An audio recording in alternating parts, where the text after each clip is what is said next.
gittiğimiz bölge aslında Yunanistan'ın üzümlerinin en değerli olduğu bölgeymiş. Yunanistan'dan çıkan en kaliteli şarapları tatmaya gideceğiz. Herkese merhaba. Arkadaşlar, videomuza hoş geldiniz. Biz hala Yunanistan'dayız tabii ki. Çok aşağılardayız, güneylerdeyiz. Bugün bir davete icabet ediyoruz arkadaşlar. Muhteşem bir winery'e gidiyoruz. Üzümleri de göreceğiz, üzüm bağlarını da göreceğiz beraber. Hem de çok güzel bir tadıma gidiyoruz. Bu bölgenin özelliği ne Meltemciğim? Bu gittiğimiz bölge aslında Yunanistan'ın üzümlerinin en değerli olduğu bölgeymiş. Yunanistan'dan çıkan en kaliteli şarapları tatmaya gideceğiz diyebiliriz. Önemli bir noktaya gidiyoruz yani. Şimdi detayları ve muhteşem tadımı hep beraber görelim diyorum. Görüşürüz.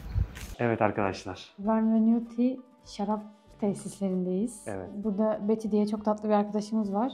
Tabii ki de bu wine tasting turunu Yuan'la ayarladı. Şimdi beraber şarapları deneyeceğiz ve burayı size göstereceğiz. Burası çok lokal bir yer. Yani Tripoli'nin biraz dışında kalıyor. Ama en heyecanlandığım nokta tadım.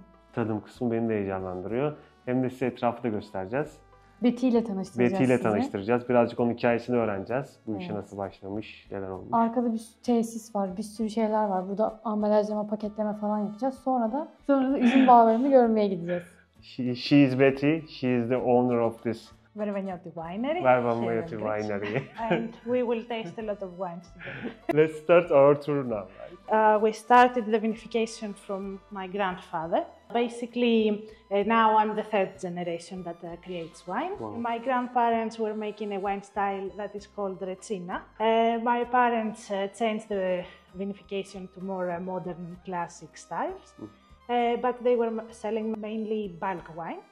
And in 21 I took over the business and I started making protected designation of origin and protected geographical indication of origin wines. Great, great. So this is your sample for the customers in general? Yes, of course. I always try to welcome people with local products, some cheese of the area, handmade bread with extra virgin olive oil and oregano that my mother picks from the mountains up here. And the honey is from my grandfather. He's 97 now.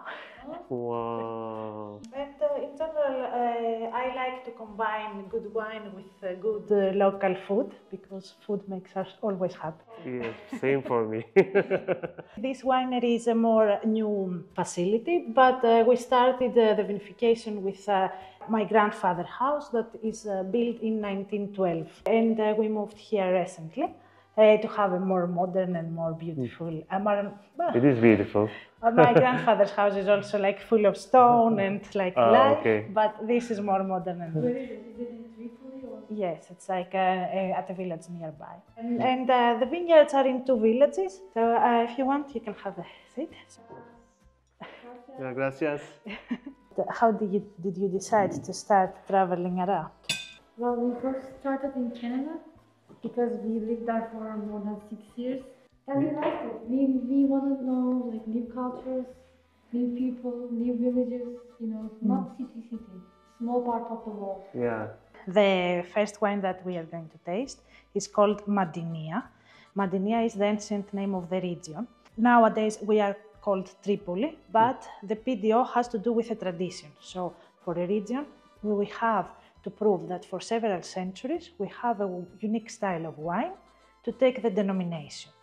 Here we had some texts from Homer, the ancient Greek writer, and from Pausanias, an ancient traveler, who said that the area is called Eratini, that means really happy and full of light, and Polyabelos, that means that we have a lot of vines and people drink a lot of wine and are always happy. So we took the denomination in 1971. And for calling a wine Mantinia, a producer has to give samples to the municipality every year to verify the quality with chemical analysis, but also there is a panel of blind tasters also. What do you mean by blind? Blind, like they don't know what they taste. They have many bottles in front of them.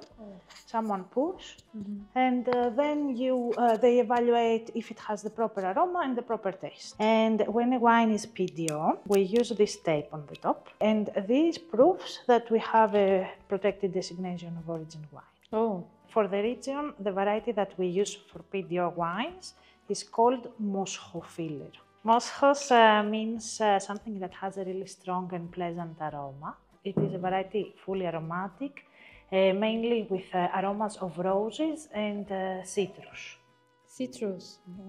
This wine, we use the typical classic white vinification. So basically, we take the grapes, we put them in the fridge for approximately 12 hours, and after, when we have around 4 degrees Celsius, we press them.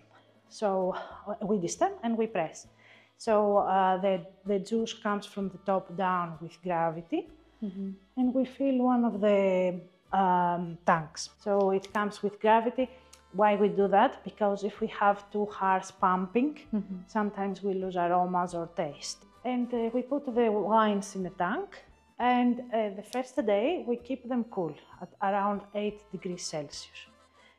Because we want basically to postpone the vinification, to the fermentation, so we can have settled down all the sediments. The second day, we rack the clean juice to a different tank, and we start the fermentation. We work at really low temperatures, 14 to 16 degrees Celsius, so it gives more aromatic wines.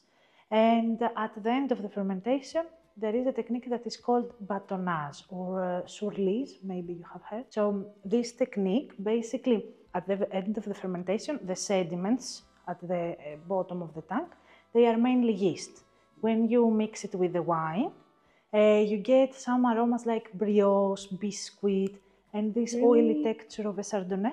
But we do that for the Moschofilero'nun to make it a little more mouthful and have more balance between the acidity of the cold region that we have here and the oiliness, the roundness that we get from the bâtonnage. After we finish, basically we filter the wine to have a more clean product in our bottle and more beautiful for the consumer. So if you want to have a sip to see if you like it. Any technique to try?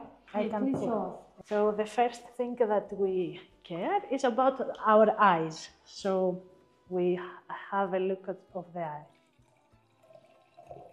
We tilt the wine 45 degrees on a white surface, and we observe the color of the wine.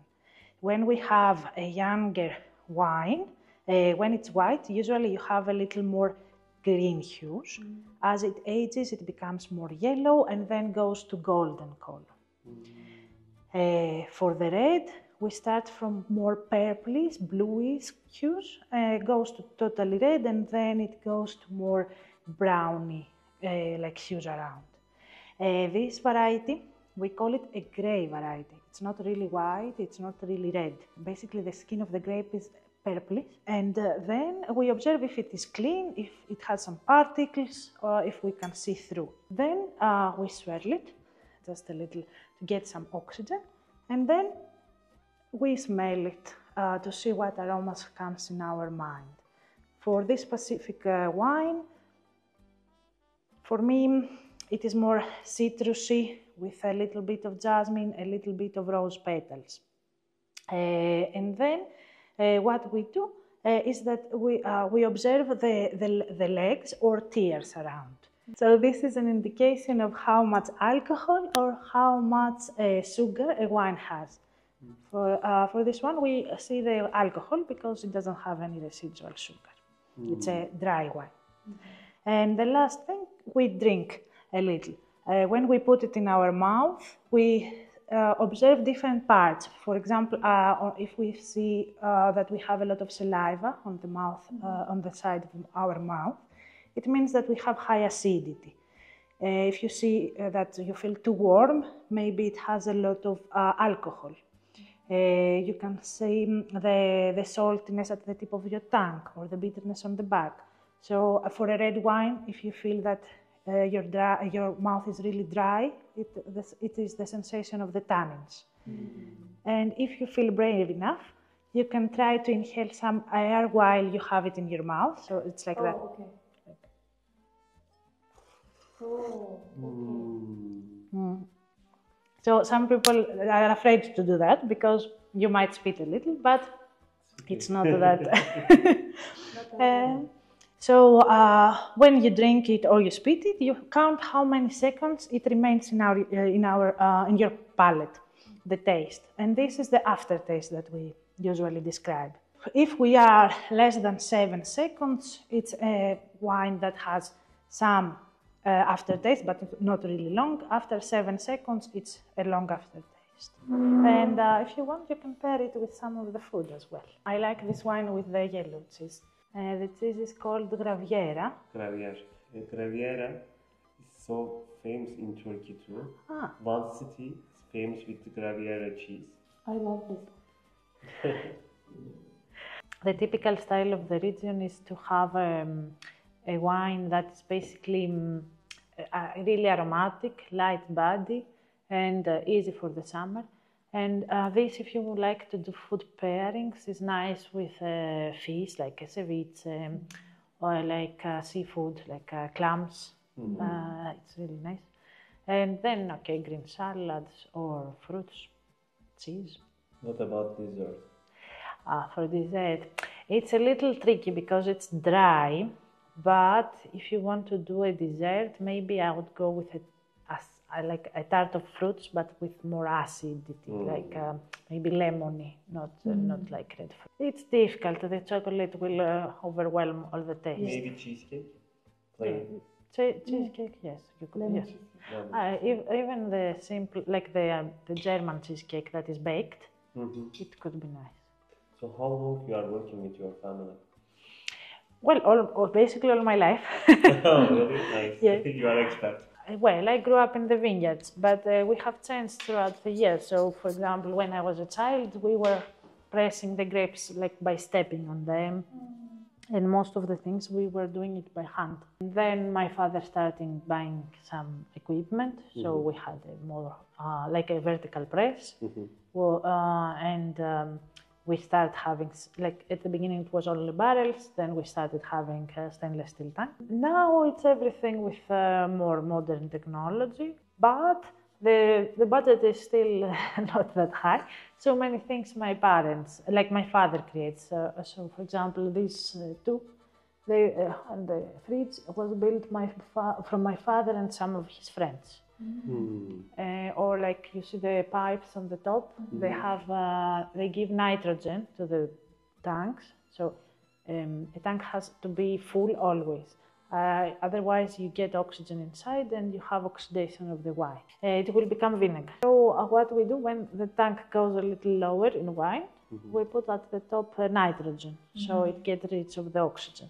Those lines, again, my father made them. Of course you can buy, but we don't have too high budget, so my father...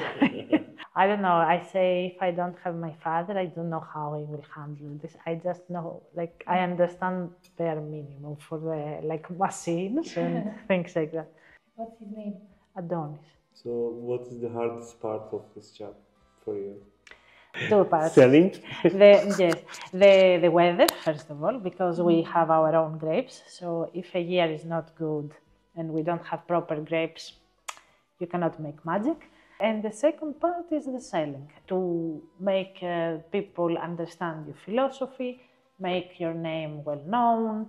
Even if you have the best product of the world, if no one knows about it. So that's the problem. For me, I am a salesman.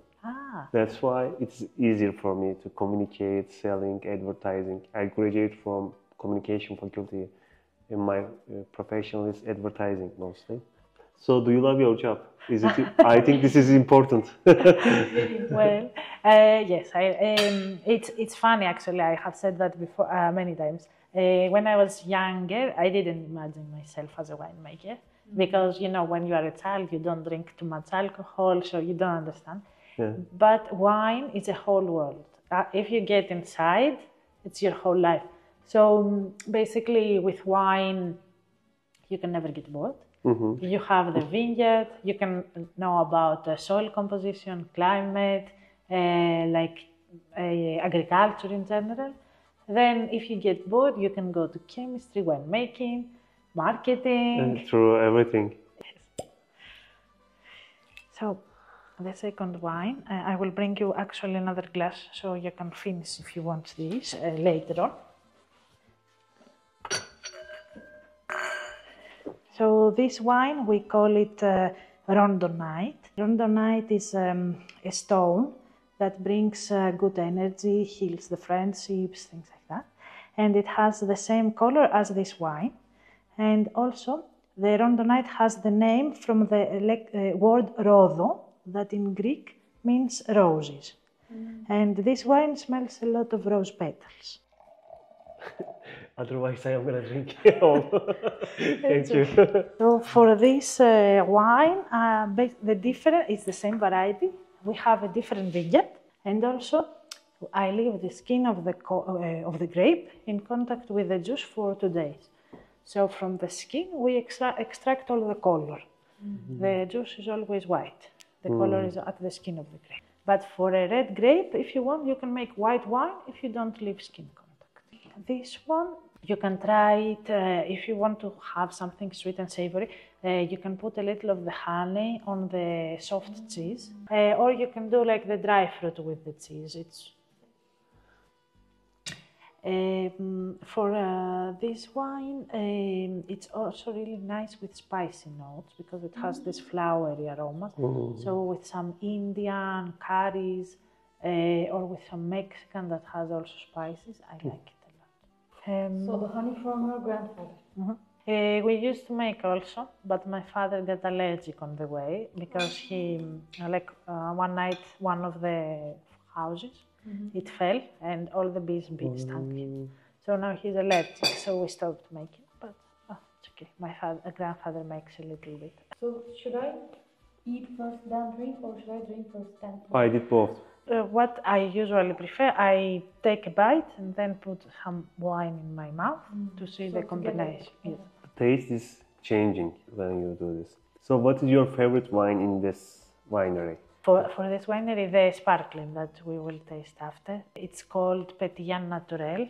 And basically it's a wine that has natural bubbles. I don't do a second fermentation like in the traditional champagne. And basically I like it because it is refreshing. It has a lot of peaches, apple, and some brioche. I am asking because I don't know. I tried Prosecco before.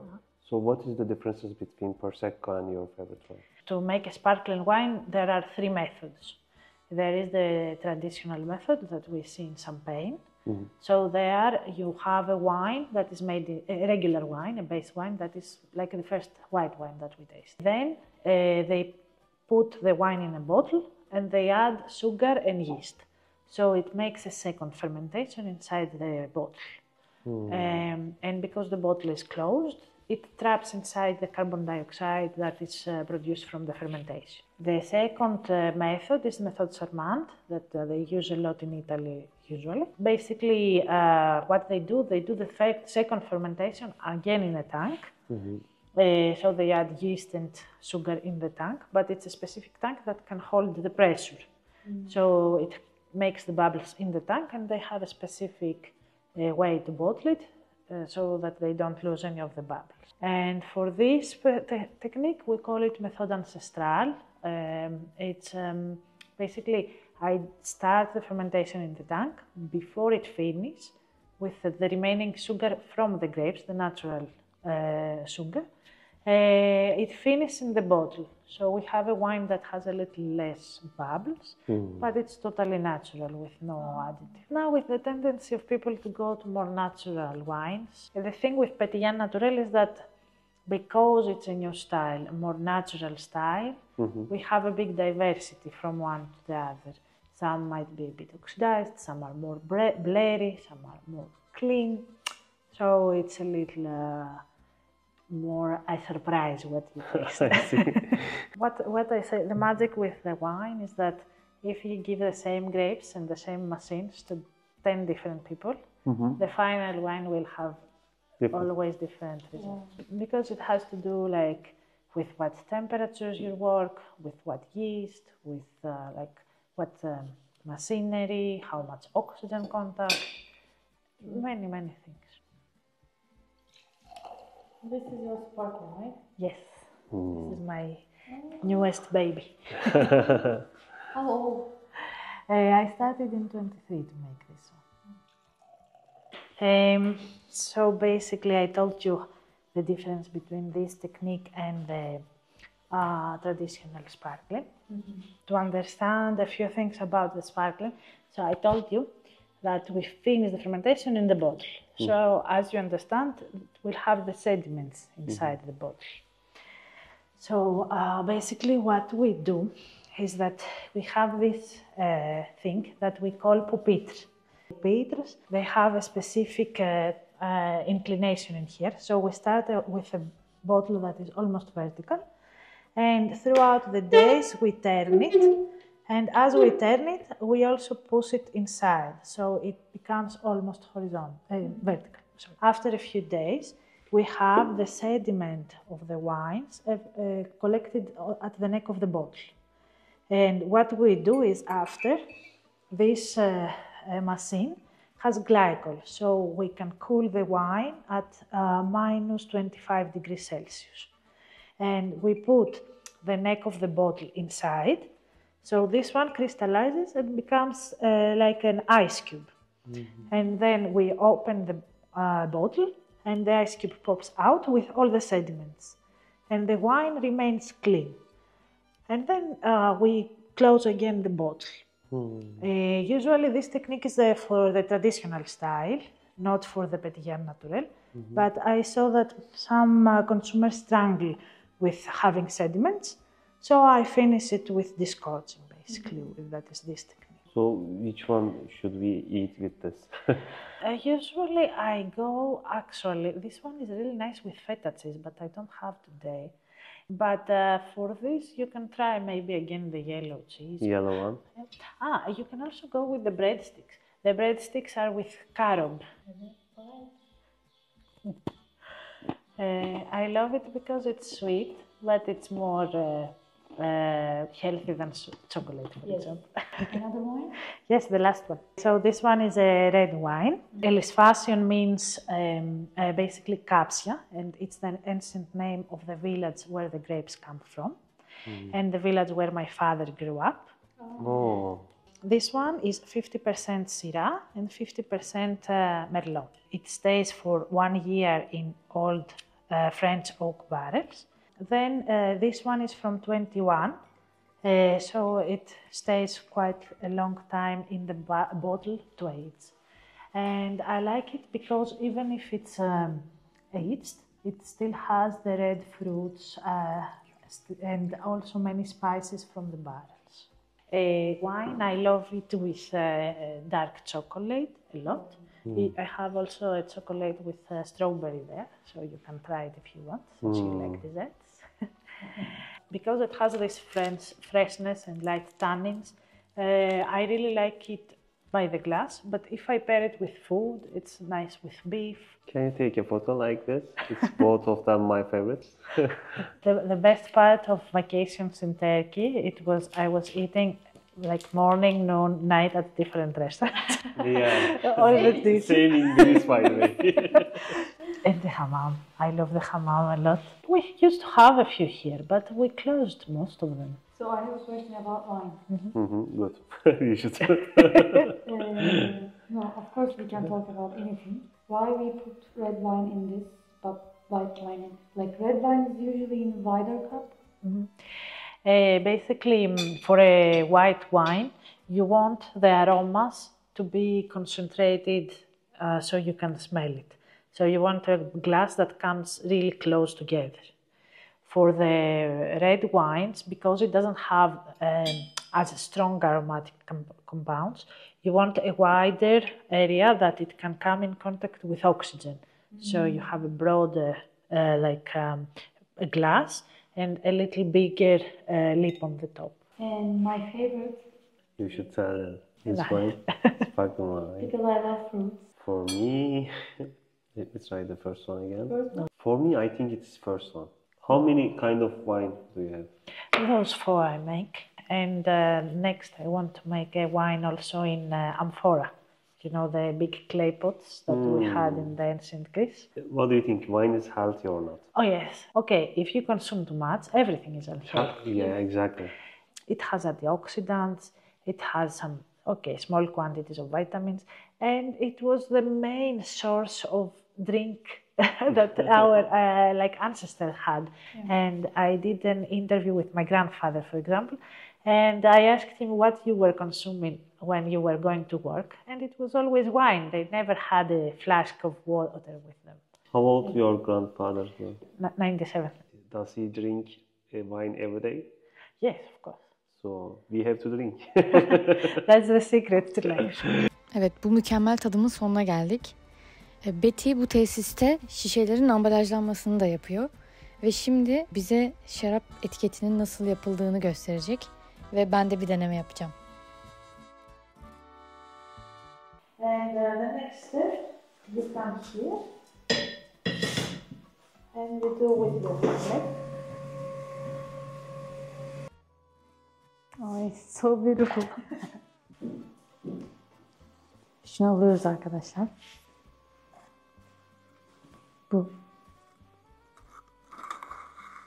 Bunun içine yerleştiriyoruz böyle. Sonra bunu buraya yerleştiriyoruz. Böyle. Burada ısıyla muhtemelen orada şey oluyor, böyle küçülüyor, büzüşüyor. Böyle işte normal şarap şişesi gibi oluyor. Kapağı bu şekilde yapıyor yani. Aynen, kapağı bu şekilde yapıyor. Şimdi şeyi görelim. Sonra aşağıda pedal var, oraya basıyoruz.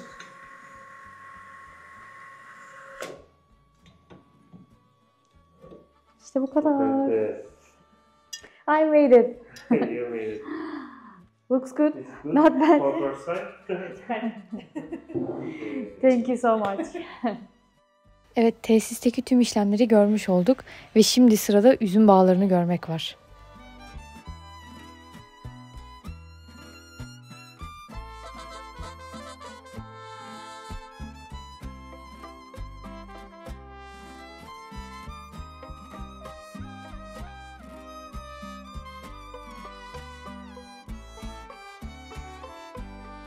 So basically, one of the things that we do differently is that we have a gobelet system here.